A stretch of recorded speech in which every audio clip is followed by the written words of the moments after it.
One of our fantastic team members here at Man Sewing created this cool quilt. We're calling it Heidi's Hexis, and it's hexagons in a row with a little stripe for sashing to make it all that more cool. Let's get started.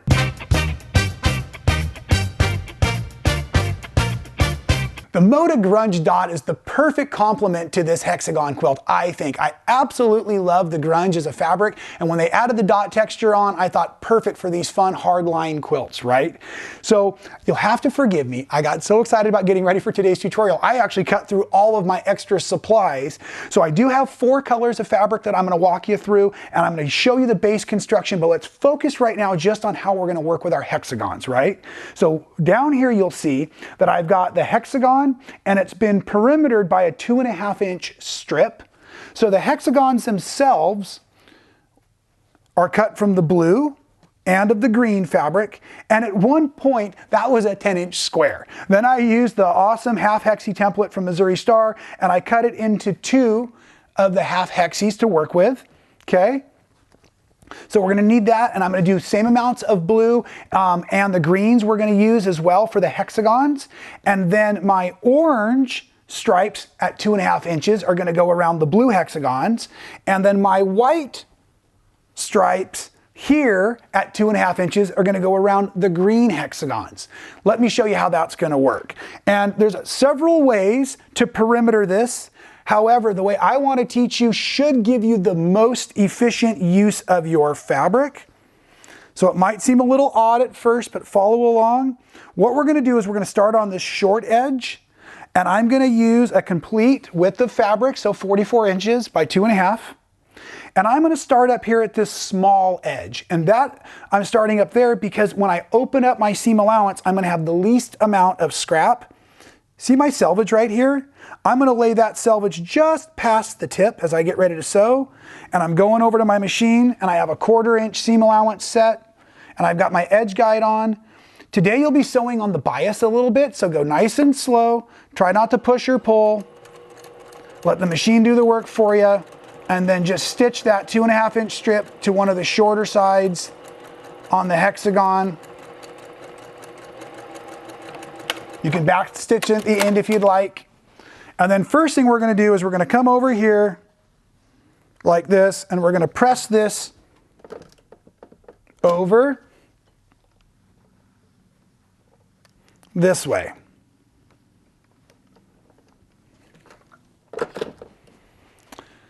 And the reason we did that is so that I have just this little bit up here that I'm going to shave off by squaring it up. I'm going to square it up by using this line along the ruler and my fabric. Cut this off here. That goes in the scrap pile. And then down here, I'm going to do the same. Watching that line. A nice easy cut. And then I'll take a second to come over here, press that corner back out, because I'm going to just keep using this strip over and over again as I go.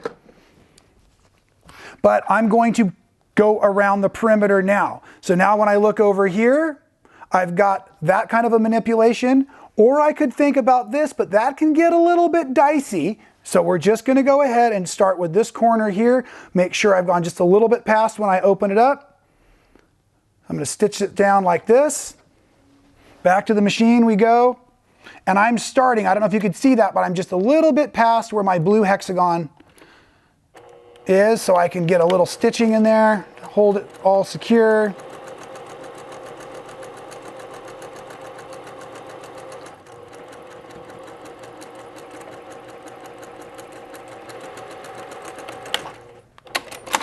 Again, we're going to press it open. I really enjoy working on quilts like this where there's a lot of steps actually. I do like doing them all the same step at the same time, but I find that it kind of helps me zen into design mode while I'm kind of in this mass construction. Okay, now here, I'm going to not only use the edge out here to cut. Let me see if you can see that a little bit better.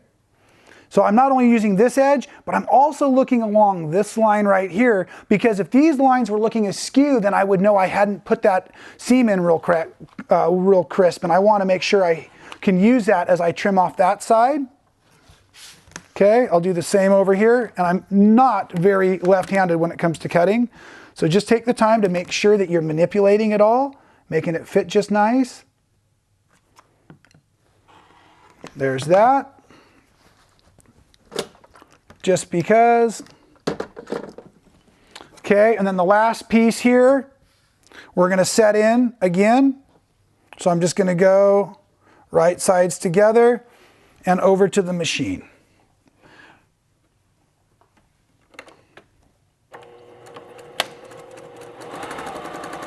So build all your Hexis with the 2.5 inch strips to perimeter, and then we're just going to actually assemble all of this in rows.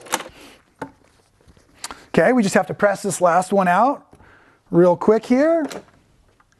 And then what we do is we bring in our opposite color family for the Hexis. So this is the blue-orange. We'll bring in the white and green and sew it into place. So I've trimmed that off. And if you go fairly accurately with this, you should be able to get 2 Hexis perimetered, or I should say 2 half Hexis perimetered with 1 2.5 inch strip. That way. Okay, so we'll set that aside. And what I was saying is we have construction now set up like this, where we're going to go ahead and do a green white, an orange blue, a green white, an orange blue, and notice that those half Hexis are heading in opposite directions. So this one here, we also have a finishing one, half of a half Hexi, so a quarter Hexi. So we're going to do that next, but first we have to install this one into this row over here to finish it out, so that I can show you how to put the 2 rows together here in a second.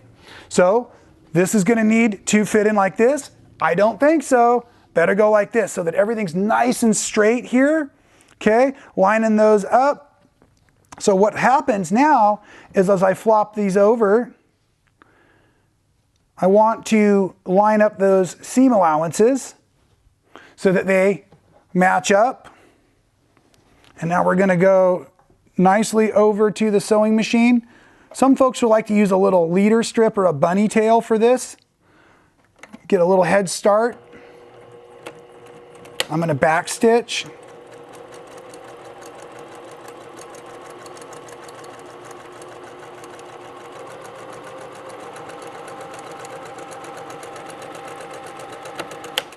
Okay, and then now what happens is you can see those line up beautifully like this.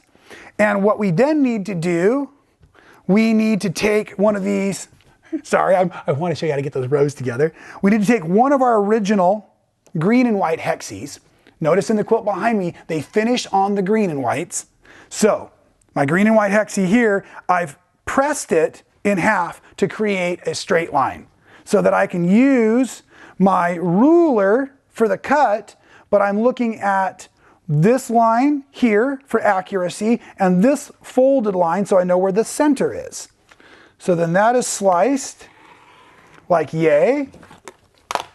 And then these will be assembled into the section where they fit, and one half is going to fit on one side and the other half is going to fit on the other side for us. So we're going to stitch this in. Now before we run over to the sewing machine, let's point out that there is that little bit of that 1/4 inch, or a split the difference is what I'm trying to say, hanging over on those points when we're doing this in construction here.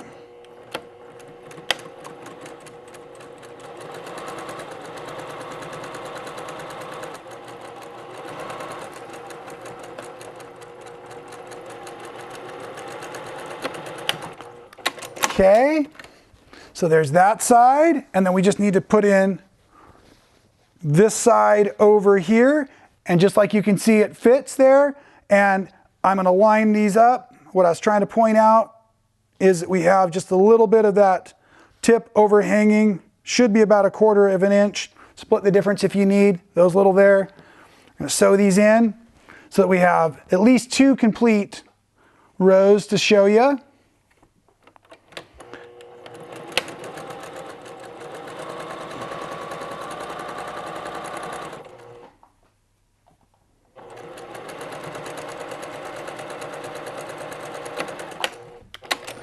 Just going to take a second and press all of this to make sure that it's really nice. And then we'll also start talking about the fact that we're going to need to have some skinnier strips made. So of the blue and of the green, the parts that we made from the half hexes, we also made a skinny strip that's 1.5 inches wide. And that's what gets that really cool color band running through the center of these vertical rows that we're doing here. So what we're going to do in just a second, once I get this last seam pressed out, is we're going to simply install the 1.5 inch wide strips. Now the quilt is longer than 45 inches, so you will need to straight seam a couple of strips together. Some folks like to go ahead and match it all up, so they'll measure the whole length of the quilt, however long you're making it, and then treat it like a sashing so it's cut to length. What I've often done is just use 2 full strips and cut off the end. There's no real mathematical equation I can offer for this one today, but what will happen is, as this row comes together like this, then this row should come together like this, so that you see the big hexagon of the orange and the blue, because we're installing the blue strip right now. So the same color skinny strip is going to divide that color hexagon. So this same color skinny strip divides this color hexagon, and on the next rows we would then use the green skinny strips, because it would be dividing the green hexagons on that other side there, okay? So you will have equal numbers of blue skinny strips and green skinny strips. Whoa, that's a real tongue tire, right? And they're 1.5 inches cut. So the easiest way to assemble is I'm gonna take one vertical row first, and I'm gonna sew on my strip. But one of the things I've learned over years of sewing is I like the bulk of my project on the feed dogs themselves. So even though I grabbed the other side of that quilt, in the air I rotated it so that I can put all of this bulk, if possible, down on the feed dogs. I'm going to go just past the selvage, because I haven't even trimmed it off yet on that little skinny strip. And now I'm going to go ahead and lock it in, and I'm just going to nicely sew on this skinny strip. But I'm going to do it in caffeinated mode. I'll be right back.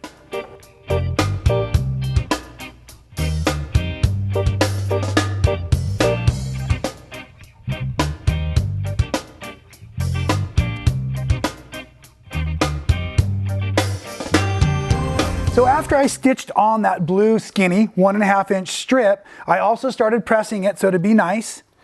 And then what we're going to do is we're going to join 2 of our long vertical rows.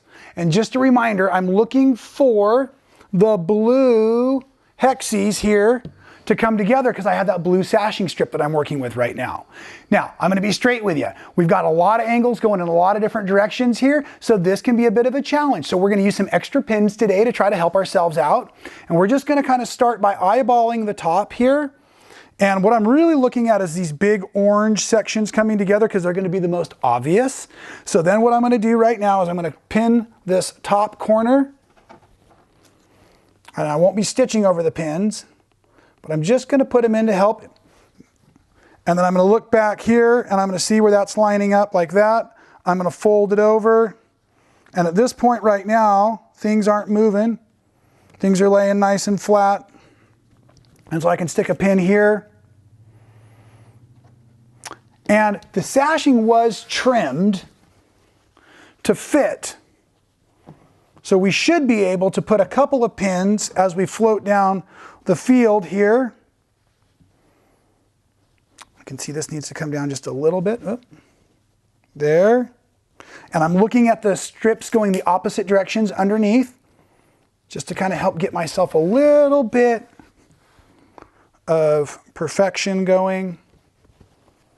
Okay. There's that and that, like that. And a little pin. Okay. How about another one here? Just enough. Oh yeah, that's great. See how the bottom end is coming together? So that's going to help me keep all of this, because the rows really should be very similar in length. Of course, we all know I'm not a perfect quilter. Hopefully, well, we just won't even touch that, will we? Okay, let's get started again with our 1/4 inch seam allowance. And now I'm gonna pull that pin out because I don't ever want to stitch over a pin. That's not good for your sewing needle. It's not good for your feed dogs if you get it caught in there. And now I'm gonna also pick up the weight of the project and I'm gonna put it in my lap a bit. That'll help things glide through nice and smoothly. And I'm just gonna slowly stitch this on.